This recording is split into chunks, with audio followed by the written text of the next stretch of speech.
आजकल हर शख्स किसी चीज़ को छूते हुए करंट महसूस कर रहा है। आप कोई चीज़ किसी दोस्त को दे रहे होते हैं तब आपको करंट महसूस होता है। आप गाड़ी का दरवाज़ा खोल रहे होते हैं तब आपको करंट महसूस होता है। डोर नॉब को टच करते हैं तब आपको करंट महसूस होता है। आज इस वीडियो में मैं आपको बताऊंगा कि आप ये करंट क्यों महसूस कर रहे हैं, ये कैसे प्रोड्यूस होता है हमारे जिस्म के अंदर, इसके कोई नुकसानात हैं या नहीं है, और हम इस करंट से बच कैसे सकते हैं। बेसिकली इस करंट को स्टैटिक इलेक्ट्रिसिटी कहा जाता है।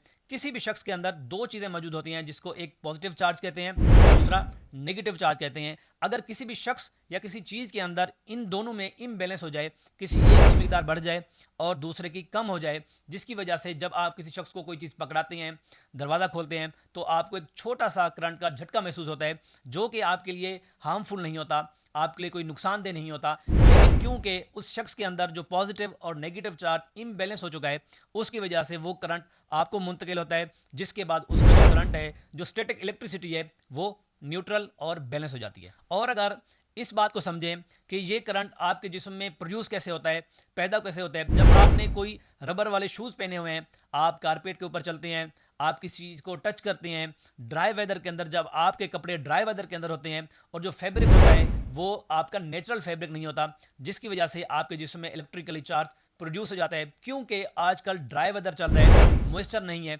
बेसिकली होता ये है, जब भी वेदर के अंदर मॉइस्चर या नमी मौजूद होती है, आपका जिस्म वो इलेक्ट्रिक स्टैटिक जो करंट होता है वो नमी में मुंतकिल कराता है। लेकिन क्योंकि पाकिस्तान में आजकल ड्राई वेदर चल रहा है, मॉइस्चर बिल्कुल नहीं है, जिसकी वजह से वो जो इम्बैलेंस चार्ज है वो किसी भी शख्स के अंदर मौजूद होता है। और जब आप उसको छूते हैं, टच करते हैं या कोई दरवाज़ा पकड़ते हैं, आपको छोटा सा झटका महसूस होता है।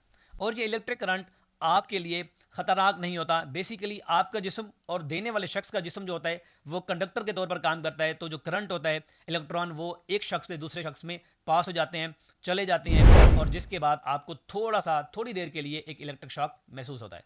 और अगर ऐसे फैक्टर की बात करें जो कि इलेक्ट्रोस्टैटिक करंट प्रोड्यूस करते हैं या पैदा होते हैं, मोस्टली आपने जो कपड़े पहने होते हैं, अगर वो नेचुरल ना हो, नेचुरल फैब्रिक से ना बने हो, तो वेदर के साथ, गर्म वेदर के साथ जब वो फ्रिक्शन करते हैं, टच हो रहे होते हैं, तो उनमें इलेक्ट्रिकली चार्ज जो है वो प्रोड्यूस हो जाता है। आपने रबर के जो शूज़ पहने हैं, वो कारपेट के साथ या फ्लोर के साथ जब टच करते हैं, मेनली इन दो चीज़ों की वजह से आपके जिस्म में जो नेगेटिव और जो पॉजिटिव चार्ज होता है वो इम्बैलेंस हो जाता है और फिर किसी दूसरे शख्स में मुंतकिल होता है।